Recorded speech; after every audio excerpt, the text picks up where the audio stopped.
Right, so I want to make a video updating everyone on the new cases, but first and foremost, have to deal with this or talk a little bit about the major incident that went on yesterday.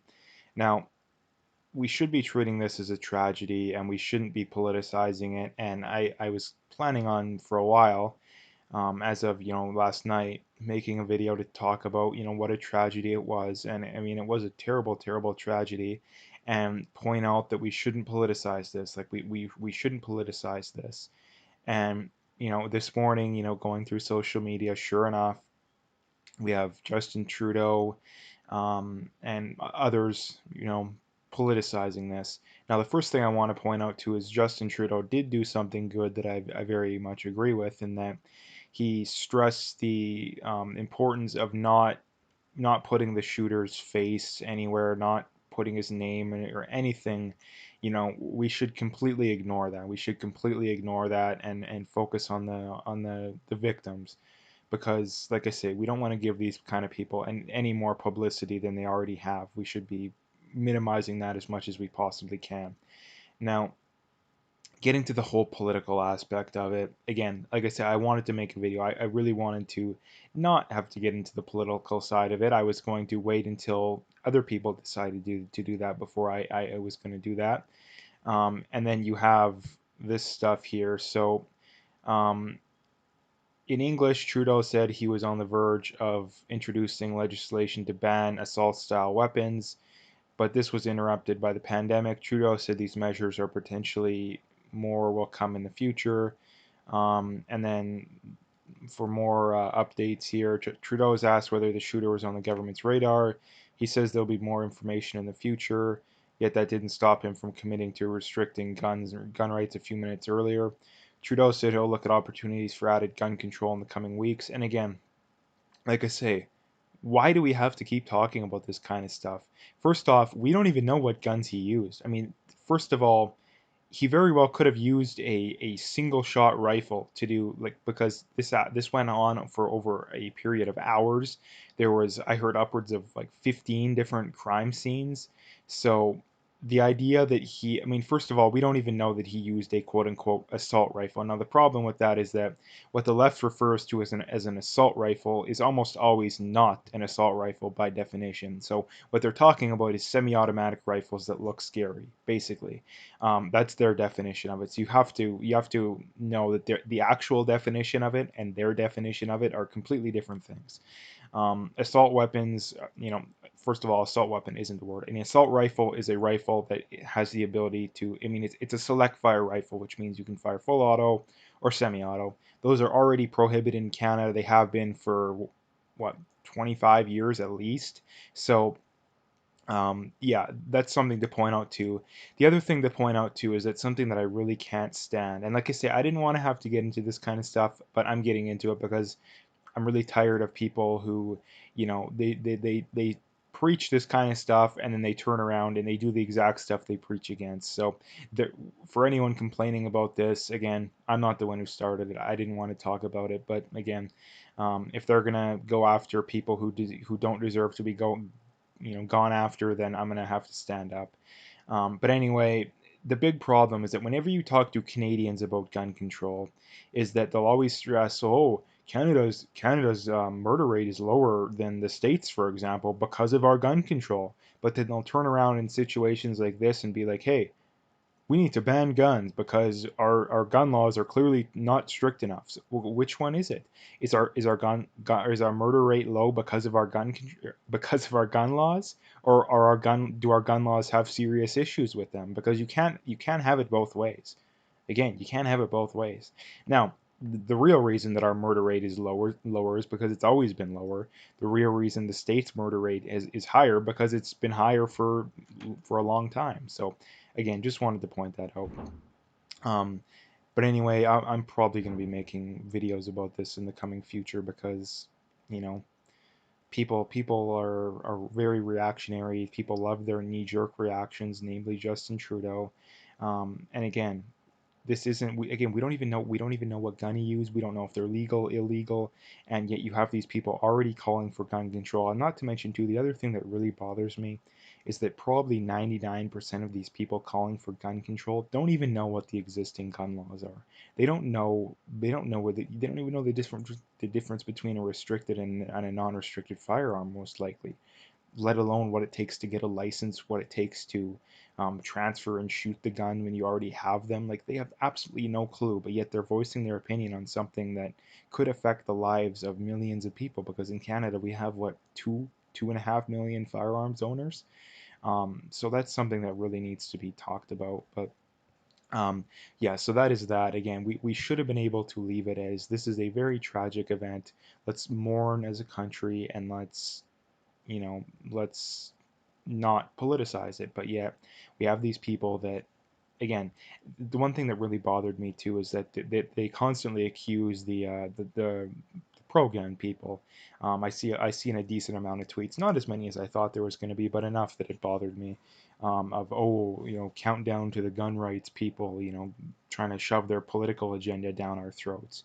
And yet we have the prime minister and a lot of these major gun rights groups, literally less than 24 hours after it happened, they're shoving their agenda down our throats. So again, this is just added to the list of things that the left just projects their own, insecurities and viewpoints onto the right. It's just a confession too. Most of it is whatever the left is accusing you of, you can usually take it as a confession of what they're doing. Basically, that's the best way of putting it. So let's get to some, I guess, news that isn't as bad. At least most of these people aren't dying. But anyway, Alberta had 241 new cases yesterday, which is very high. I think it's the second highest maybe. But the one thing to point out too is we're testing an insane amount of people. I think we tested like 5,000 people yesterday. So that's of the people getting tested as a percentage, it's still very low. And the Canada-wide numbers have clearly peaked. I mean, clearly peaked. Again, they could go back up. I'm not going to say for certainly, but if you look at the graph across April, it's pretty steady. I mean, there's a few spikes and drops, but as on average, it's pretty steady. So again, what I wanted to point out, like I say with this kind of stuff, is that again we need to be coming up with a plan to open up the economy, because I said it a million times, but I'm going to keep saying it because people don't seem to understand, is that the economy is not going to turn right back on after we decide to turn it back on. And we can't maintain the way we're currently going right now. We can't do it. The government can, I mean, technically they can, but they're literally printing money they don't have. Like, we can't keep going down this road. It's not going to work. And the problem with if it doesn't work out, like if the system collapses, we're going to see mass unrest, and we're going to see hundreds we could see 100,000 people dead because of the mass unrest if the system completely collapses. But yet we're worried about 1,500 people dead. And again, not that those people don't matter. The problem is you have to look at it from a cost and benefits perspective. Anybody not doing that doesn't have critical thinking skills, because when it comes to any of these kind of decisions, is this cost and benefits too. What are the costs? What are the benefits? Well, the cost is that, at least the cost of keeping everything shut down, is the increase in depression, the increase of people becoming alcoholics, the increase of people not being able to pay their bills, and on top of that, the people that provide, company, banks, anybody who is a landlord, it's a ripple effect too. If you can't afford to pay your bill, well, then the person that you pay that makes money off you paying your bills can't afford to pay their bills, and the people that make money off them can't afford to pay their bills, and it goes right to the top, and then the entire system collapses. So that's the problem too. It's people view it as just this tiny little thing, but they don't view the all the other, the domino effect basically. And that's what you have to consider here, is that, like I say, we've had in the city I live, we've had, I think, maybe 20 cases, 15 to 20 cases. And like I said, there was one day where four people attempted suicide in one day. And you think that's, I mean, I don't see how that's worth four people attempting suicide because of 15 cases. To me, and that's 15 cases this whole time, not one day. So again, to me, that makes absolutely no sense. And like I said, we should be opening the economy. There's absolutely no reason we shouldn't do it. I'll be either making a direct video about it or mentioning it in a video about how Sweden has, they're one of the countries that basically is going trying herd immunity. And it's worked out very good. And again, that's just another reason that we should be closing or opening the economy. Sorry, and as confident as I sound in this, off the start, I was very skeptical. And I mean, if you go back to videos from like a month ago, I was very skeptical of you know, I basically had the opinion that we should close down the economy, but that was because I kind of fell hook, line, and sinker a little bit for the mainstream media and the World Health Organization and all these kind of people kind of blowing it out of proportion. And that's the problem too, is that I should have been more on the ball with that. But at least, like, still most people still are completely on this. Oh, this is the worst thing ever, this is the doomsday pandemic, when it really isn't. It really isn't. But anyway, let's talk about a couple other things here before I leave it. So this is from Ezra Levant. He goes on to say Hong Kong's leading Democratic politician was arrested by China today. Not a peep from Justin Trudeau, FP Champagne, or I think that's Chrystia Freeland. Of course not. If they would stand up for two Canadian hostages, why would they care about a Hong Kong citizen? Now, again, we're at the point to where I don't think it could be much more obvious that Justin Trudeau is either a full-on communist sympathizer who agrees with China, or he's clearly in there on the payroll of China. Like, it's one or the other. For anybody denying that, again, I don't have words for you. Like, it couldn't be more obvious. Like, we have people who are literal hostages. We have China arresting Hong Kong politicians for no apparent reason, and again, we're not standing up to them. Like, I thought you guys care about human rights abuses. Like, again, that's something that bothers me. And it just goes to show that the left has zero credibility whatsoever. Like, they'll stand up to, patriarchy in the West, which is largely completely imaginary and made up, but yet they won't stand up to a real patriarchy in Islam. They won't stand up to one of the most, worst human rights abusing, governments that exist now in, China and a lot of these Middle Eastern regimes. Like, again, you have zero credibility until you start talking about this kind of stuff. So again, I'll point this out for anybody who largely agrees with me about this kind of stuff, and you get in debates with some of these lefties about racism and all this kind of stuff. Simply just point out, until they're calling out Islam, until they're calling out China, they have zero credibility, because again, zero credibility, because the problem there is clearly worse. Like, you honestly telling me that the Western, American or Canadian societies are more patriarchal than an Islamic society, where women literally, they have to walk around with literally just their eyes showing, they can't drive, they're little slaves, they have to get their husband's permission to do everything. Like, come on, that's laughable. It's literally laughable to even entertain that they're similar. It's like, it's not even close. Like, and saying it's not even close is an insult to calling it not even close. So anyway, that's something I wanted to point out. And the last thing I wanted to point out here is kind of similar to, now I've seen a lot of people doing this, and I have seen the odd instance of hospitals being overwhelmed, but of the posts you see of people saying they work at hospitals and giving their opinion on this kind of stuff, the overwhelming majority I've seen are people who say, yeah, we're underwhelmed. A lot of the hospitals in the States are laying people off because they don't have enough people there. You look at even New York.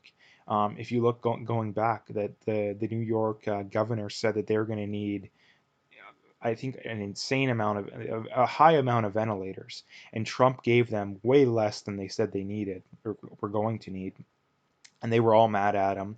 And sure enough, they didn't even need the amount that Trump gave them, and the amount Trump gave them was way less than they thought they needed. So even the worst hit area in all of North America still doesn't even have it as bad as they thought they were going to get it. So to me, it's just more evidence too that we're overreacting to this.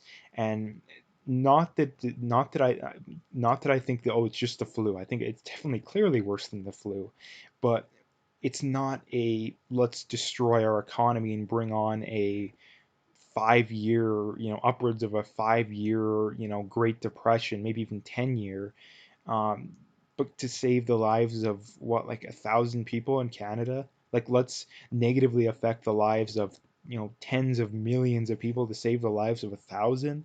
Like I say, it's constantly constant cost and benefits. You have to be weighing those two. It's not that you want the people to die. It's that you don't want the tens of millions of people to suffer. You feel that the lives of those tens of millions of people is worth more than the lives of the few. And to me, that makes sense too, because the overwhelming majority of people dying are people with underlying health conditions, which means they're going to die very soon anyway. And yeah, but anyway, I'm going to leave the video there. I've talked about enough about this kind of stuff. So if you like to, make sure to hit that like and subscribe. Check out my PayPal. I got a link in the description. Check out my email I got that for e-transfer. I appreciate any donations, but at the very least, just hit that like and subscribe. My views are going up lately, so I'm kind of happy about that. But and again, the last thing here too, check out my BitChute channel. Again, YouTube's going to ban me at some point, so check that out.